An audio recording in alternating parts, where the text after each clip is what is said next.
I stole it on accident. Truly, I hadn't meant to take that. I was only looking for coin, maybe a brooch or two. Nothing flashy. The merchant's tent had been left unguarded, its flaps swaying in the wind like a lady's skirts.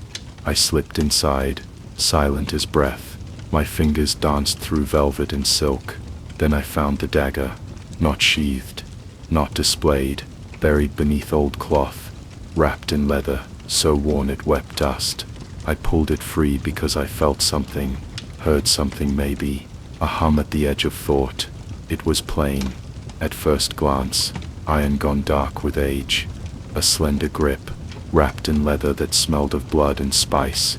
The hilt was set with a dull, glassy stone, but when my skin touched the pommel, the world shifted, and a voice said, "At last." I nearly dropped it. Instead, I stuffed it under my coat and ran. Nas. It spoke again that night, when the fire was low and my companions were snoring like pigs in muck. It whispered from beneath my bedroll, "You are chosen." I stared at it, lying there like a dead thing. "You must be mistaken," I said, half to myself. "I'm just a gutter-born thief with nothing but calloused fingers, and a talent for running." The dagger pulsed once. The stone in its hilt flared red. Kings begin in gutters, heroes rise from filth. The line of fire runs in your veins. And God's help me, I believed it.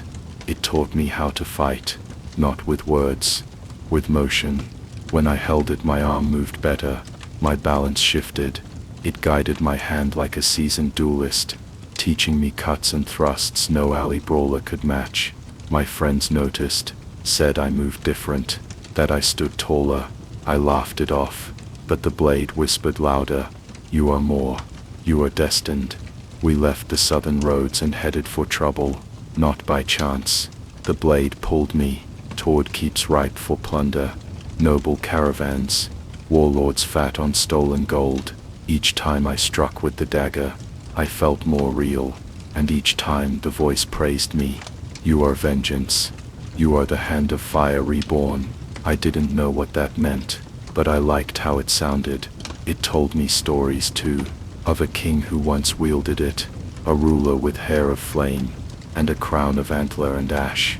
Betrayed, the blade said, fallen, forgotten, but I could restore him, not by finding the king, no, by becoming him. Nas, I stopped thieving, started conquering. A rival gang took one look at me, and backed down. I marched into a tavern, and declared myself rightful heir to the forgotten flame. People laughed, so I made them stop laughing. The blade was hungry that night, so was I. They began calling me Prince Ash. I liked the sound. I dressed in red and black, spoke in riddles. I stopped sleeping near others. The blade whispered only to me. Almost there, just one more victory, just one more throne to claim. Then came the highborn, a true noble. He wore polished steel, and bore the seal of a living king. He found me in the ruins. I called a court. "You carry a cursed blade," he said without fear. "It carries me," I told him. He looked at me with pity. "You're just a boy," he said. "A knife with a tongue has carved out your mind." I drew the blade. It screamed, and so did he. When it was done, I stood alone, blood on my boots. The others had fled. The blade hummed with joy, but something in me cracked, because I realized I couldn't remember the name I was born with, only what the dagger called me: Ashborn, chosen, heir of fire, a name it had given 100 others before me. A lie. I tried to throw it into the river. My hand wouldn't open. The blade burned me for the first time. There is no going back. You are mine. And I wept, because I knew it was right. I walk alone now. No crown, no followers, just a dagger with a voice like thunder and silk, and a name I can't forget, because it's the only one I still have. I am the whisper of a fallen king, the shadow of a ghost's ambition, and every step I take is a step towards someone else's ruin. Some nights, I hear laughter in the blade, faint, mocking, not mine, not the king's, just echoes of older boys who believed the same lie. And still, I carry it, because what else would I hold? I don't remember being born, not in the way others claim to. No mother's face, no warm embrace, just the sharp pull of being, like a thread yanked from a tangled skein. One day I simply was, a boy, barefoot and blank, standing in a flax field with the wind tugging at my hair. I remember the sun felt like a question, the sky like a page waiting for ink, and then the harvest came, and it pulled me up by the roots, not cruelly, ritualistically, as if they knew I'd been waiting, as if they'd done it before. I tried to speak. My voice came out soft and fibrous, like breath through cloth. They called me a gift, a blessing of the earth. They thanked me, though I had not offered myself. They stripped me down and soaked me in the river, and my skin unraveled, my limbs softened, my memories bled like dye. Then they spun me. Knit I became thread, fine, gold-gray fibers woven tight. They wove me into a man's tunic, not a grand one, just sturdy, soft, worn against the shoulder of a farmer. I lived there, wrapped in sweat and sun, and I remember something like happiness, until I tore, as they patched me once, then again. Eventually I was cast aside, burned. That should have been the end, but it wasn't. The fire took my form, yes, but not me. I rose in smoke, curled in ash. Someone gathered me in a basin, mixed me with water, pulp and breath. They made me into paper. They wrote on me, not just names, stories, lies pretending to be truths. I was a war proclamation, a love letter, a child's drawing of a beast with wings. I held them all, and I began to wonder, was I the paper, or the words? Time passed. I yellowed. I crumbled. Someone swept me into the hearth. I burned again. Again. I should have ended, but again I didn't. This time they took my ash, mixed it with oil and spell root. I became ink, dark, fluid. I flowed through a scholar's pen. I was his poetry, his spells, his curses. Each stroke of the quill hurt, because I remembered the field, the thread, the flames. I remembered being a boy, and I no longer knew if that boy had ever truly existed, or if he was just another story written in me. One day, the scholar wrote a name I didn't recognize. It sang through me. It burned. It was mine. My name.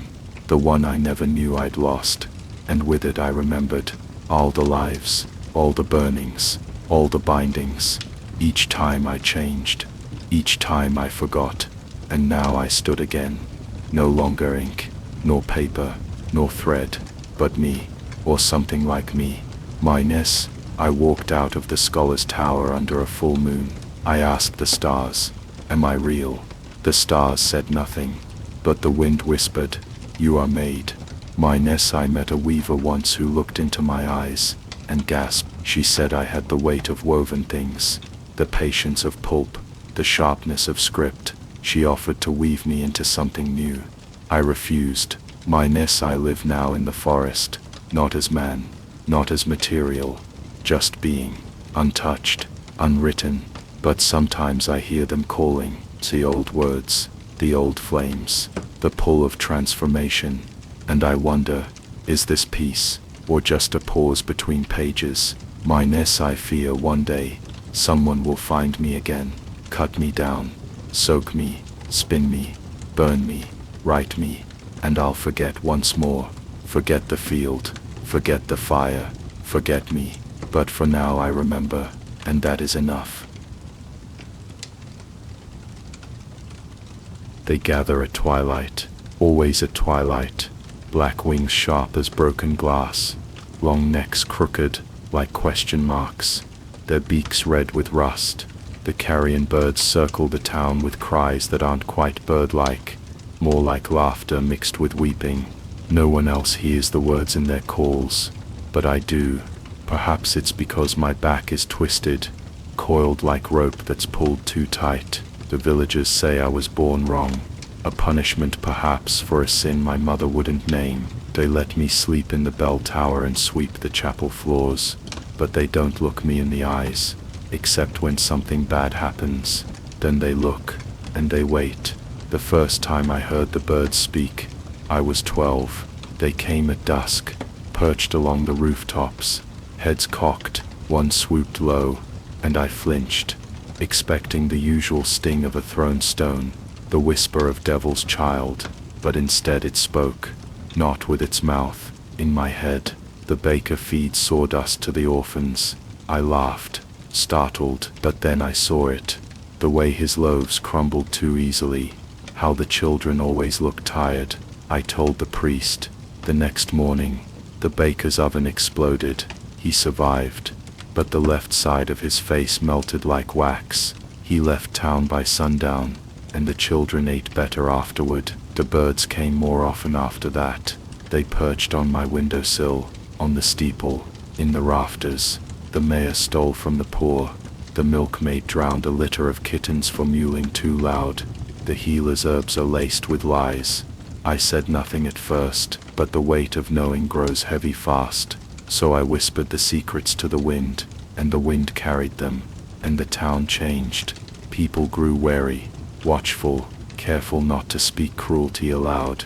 They didn't know who was listening, only that someone was. They started calling me the curse bearer, not to my face, but I heard it. The priest left bread at my door. The blacksmith sharpened a cane for my legs, and no one mocked me anymore.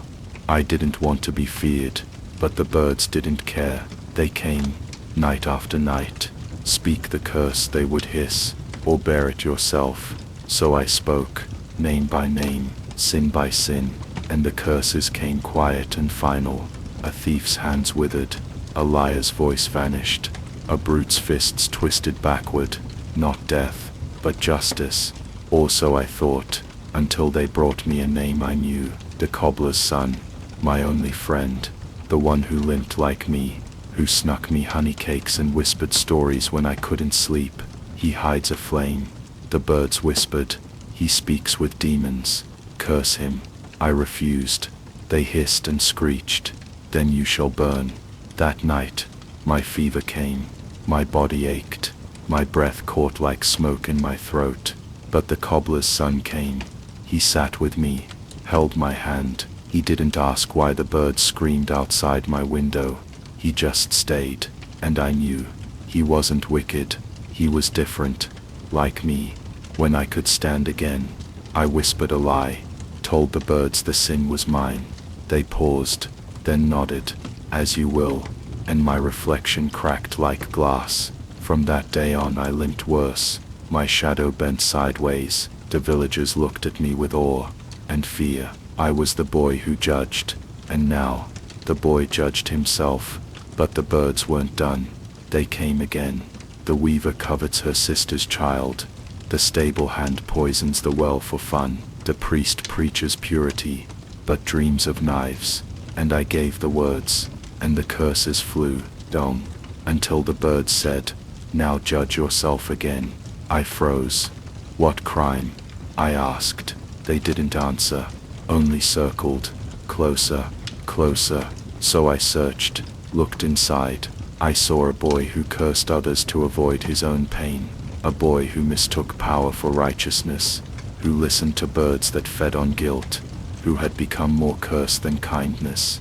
I whispered my name, just once, soft as snow, and the birds descended. I do not walk the village anymore. They say I vanished with the starlight, but sometimes the wind carries secrets again, and when curses fall they fall with feathers, black and sharp, and somewhere far away a boy with a twisted back stands beneath 1,000 wings, and waits for someone brave enough to judge themselves. The chains never stop singing, not in the moonlight, not in the frost-cracked silence between breaths. Even now, in the dead hush of snow-laden trees, I could hear them, a whisper of silver against skin, each link a cold echo of what I was, and what I might become. They bound my wrists, my throat, and my heart. I had fled under a blood moon, through brambles and burial fog. The villagers didn't chase me this time. They didn't need to. They'd said their prayers, salted their doors, left meat in the snow. They believed I would vanish into the forest like a storm passes through a village. That, like all wild things, I'd wither in the cold or be swallowed by wolves greater than I. I almost wished it were true, but the wolf inside me did not die. He waited. He always waited. The snow deepened. The world faded to white in breath and bone. Hunger clung to me, but it was silence that gnawed deepest. Silence, and the memory of her voice. She had come first in dreams, a pale figure crowned with frost, her lips the color of twilight. She did not flinch from the beast. She did not scream, or spit, or pray. She welcomed me. There is stillness in the snow, she had whispered, and freedom in surrender. I had woken with frost on my lashes and blood beneath my nails. The next night, I walked. She found me in a glade of frozen trees, where the moonlight seemed carved of silver flame. The wind died when she appeared. Even the wolf held his breath. She wore a cloak of falling snow. Her eyes were the color of ice just before it breaks. Poor beast, she said, touching the chain at my throat. You carry your shame like a collar. I could not speak. My tongue was heavy with growls. My skin itched with fur just beneath. I know what you are, she said, and what they made you believe. She raised one hand, and the chains unraveled like mist. The silence shattered inside me. I fell to my knees. In her palace of ice, there was no pain, no hunger, no moon to call the beast. I stayed in a room where frost patterns bloomed like stories on every wall. She gave me furs and food that melted like memory. Each day she spoke to me. You are not wicked, she would say, brushing snow from my hair. Only wild, and the wild should not be leashed. Sometimes, she sang to me, strange, lilting songs of cold rivers and stars that wept light. I felt the wolf curl close inside me when she did. He liked her voice. So did I. But the cold never left. Not truly. It seeped into me like water through cracks. I did not change beneath the moon, but my breath grew fainter, my skin paler. The boy I'd once been, the one who cried when his sister left offerings outside his cell, he became a shadow. One night, she brought me to a mirror of ice, not to see me, but what I could become. In it stood a beast of snow and talon, fur like drifting ash, eyes like frozen stars. My hound, she said, my winter wolf. Her touch burned cold on my cheek. You won't have to feel anymore. No more shame, no more fear, just stillness, obedience, purpose. Part of me howled yes, the other part trembled. That night, I dreamed of my sister, her voice, her warmth, the way she'd once unwrapped a silver chain with trembling hands and whispered, "You're not just the monster they say you are." I had snarled at her, told her to run. I remember the tears that froze on her lashes. I had thought it mercy. Now I wasn't sure. I stood once more in the glade, chains gone, eyes clear. She found me again, as she always did. You came back, she said, smiling. You've chosen. Yes, I said, my voice thick with frost, but not for you. Her smile faded. You would return to pain, to hunger, to the curse. No, I said. I will carry them, because they are mine. She stepped toward me, the air cracking with cold. You'll die alone. Better to die myself than live as something else, she sighed. Snow fell harder. The wolf within me howled once, but I did not change. I walked into the trees, not toward warmth, but toward the unknown. My breath steamed in the air. My heart beat slow but steady. I was still cursed, still hunted, but I was free. Rain lashed the stone towers of Glathen Hold as I arrived, a cloaked stranger among nobility. The guards sneered when they saw me, mud-streaked, road-worn, barely more than a roomer in boots. But the old steward had no room for jest when I presented the seal, the medallion of obsidian, an antler, the mark of the lost house. His lips trembled as he bowed. "Your Highness, if your claim is true, the trial awaits." I said nothing.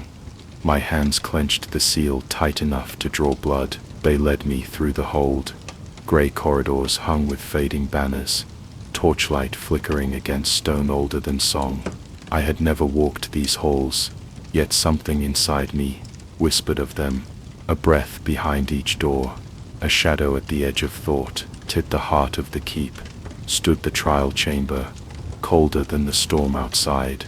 In it, a mountain of feather mattresses stacked to the rafters, bound with velvet cords and dusted with lavender. A child's tale turned ritual, the trial of the bone. The steward intoned, "Sleep upon the stack. If royal blood flows in you, your dreams will stir. If not," he looked away, "then the bone will remain silent." I climbed. The higher I went, the more my limbs ached, as if each step dragged centuries behind it. At last I lay atop the tower of softness. The down cradled my spine. Perfumed linens wrapped me like clouds. But beneath it all, somewhere far below, I could feel it. A sliver of something cold, old, wrong. They say it is a fragment of the first king's rib, carved from the body before it was ever laid in a tomb. They say it pulses with the weight of 1,000 crowns. They never say what it does. Mont, not dreamed, remembered, but the memories were not mine. I stood in sunlight, sword wet in my hand. Around me, a field of broken men. My armor gleamed like molten brass, the crown heavy on my brow. Cheers rose from the hillside, but all I heard was breath wheezing from a dying throat beneath me. "Mercy," the man croaked, "and the king?" I gave none. "Mont," I woke gasping, my skin cold, despite the weight of 100 blankets. The steward stood at the foot of the stack, eyes gleaming with hope and dread. "You felt it," he said. "You dreamed." I nodded. I did not tell him what I had seen. He called for the council. 3 days followed. Feasts, questions, tests of lineage. The nobles paraded their wisdom, debating names and banners and bloodlines. I let them speak. I let them marvel at the seal, compare my features to portraits a century old. But I saw how they looked at me when they thought I wasn't watching, not with joy, with fear. On the 4th night, I returned to the bed, not out of command, but compulsion. And again, I dreamed. On stone walls ran with blood. A woman screamed behind a closed door. I, wearing the crown, always the crown, pressed my hand to her mouth, and whispered of duty, of legacy, of son stronger than mercy. She spat in my face. I left her weeping, and ordered the flames to be lit beneath the gate. Mont, I awoke shaking. The velvet sheets felt like ash. My heart thudded not with fear, but recognition. Each night I returned, not for glory, not for proof, but because I had to know who was the first king, whose rib now lay beneath my sleep, and what was it that stirred in me with each dream, guilt or inheritance. The final vision came on the 7th night. The king stood alone, blade dripping, the throne behind him carved of antler and iron. Around him, a court of statues, stone faces locked in agony. He looked into the mirror, and I saw my face looking back. "You are not my heir," the reflection said. "You are my reckoning." When I woke, I did not weep. I rose. I dressed not in royal silk, but traveler's leather. The steward met me at the gate. "You've passed the trial," he said. "They will crown you by dusk." I looked to the banners fluttering on the high wall, to the people gathering in the courtyard below. So many faces lifted to me, waiting for a king reborn. "You don't want what's in me," I said. He opened his mouth, but I was already walking. I left the hold that night, not as a prince, not as a fraud, but as a man who had tasted the marrow of a kingdom, and found it spoiled. The crown was never a thing worn on the brow. It was a weight in the blood, passed bone to bone, curse to curse. Let them keep their throne. I will carry the dreams instead. And perhaps someday, bury the bone where no child will ever sleep again. They say the king no longer weeps, not for sorrow nor beauty nor joy, not since the day the bird came to court. It sits upon a silver perch beside the throne, cloaked in filigree and precision, a clockwork marvel delicate as frost, with feathers of copper lace and eyes of onyx flame. When it sings, the whole court falls silent, and I feel cold. I was just an apprentice once, no name worth remembering, no robes, no titles, just soot under the nails and burn scars on my knuckles. I belonged to Master Ilon, the last true artificer in a kingdom that no longer cared for such things. He was bent and brittle, hands twisted with age, but his mind was sharper than any blade.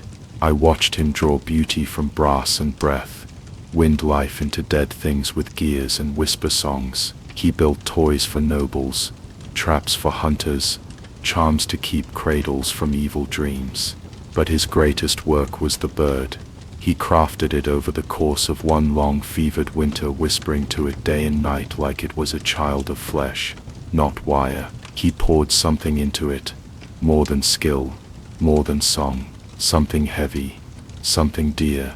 It will be my final gift, he told me, as the snow turned to ash, for the king, to bring him joy again. I didn't know then what price he paid. Suez, when the bird was done, the king's men came. They gave me coin to keep silent, and carried Master Ilon's body away with the bird beside it, still humming soft lullabies. I never saw my master again, but I heard the bird the next morning. Even from the edge of the city, its song reached me, clearer than bells, purer than any bard's throat, each note a thread of silk drawn across the soul. People wept in the streets, even the wind stopped to listen. The king called it nearer, and nearer sang only for him. To first I marveled like the rest. I told myself this was Ilon's dream fulfilled, that his death had brought beauty eternal. But something gnawed at me. The bird did not rest. It sang from dawn to dusk, never faltering. The court bard, Master Herlin, a man with a voice like river light, was dismissed within a week. Too many flaws, the king said. Too much humanity. That was when I started sneaking into the palace. I knew the tunnels. Ilon had once helped repair the waterworks beneath the throne hall, and I'd followed him through the stone belly of the castle. It wasn't hard to slip in, night after night, and watch from the shadows. The bird sat unmoving by day, its feathers twitching in rhythm with the court's breath. At night, it would retreat to a small alcove behind the throne. Its nest, they called it. That's where I found it. The souls, they hung in crystal threads, faint as candle smoke, faces I recognized, Herlin among them, his eyes hollow, his mouth forever shaped in silent song. The bird pulsed gently, feeding on the light of them. With each breath, it grew warmer, more alive, and I knew it was not perfection that gave Mira her voice. It was cost, the soul of my master, the soul of Herlin, and gods knew how many more. I tried to speak to the steward. He laughed. I begged the queen. She stared through me, and the bird kept singing. One night, I crept into the alcove again, heart hammering. I carried a small tool, nothing more than a gear pick and a vial of soul salt. I didn't know what I meant to do. Kill it, free them. But Nira turned to me before I touched her. Her eyes flared, burning and black, and she spoke. You seek to break me. The voice was not Ilon's. It was all of them, layered and discordant. The queen's laugh, the steward's cry, Herlin's final note. You seek imperfection. Yes, I whispered. Better flawed truth than stolen beauty. She did not scream. She sang. It was the saddest song I'd ever heard. A lullaby of all the souls she carried, their hopes, their joys, their final thoughts before the bird took them. A harmony so pure, it tore at me, begging to be remembered, to be loved. Then she fell silent, and the crystals shattered. The souls rose free and bright, into the high beams of the throne hall, and Mira slumped, wings folding. I left the city that night. The king never wept again, not because of magic, but because without the bird he had forgotten how. I carry one of her feathers with me still. It hums when I hum, off key, always, but honest.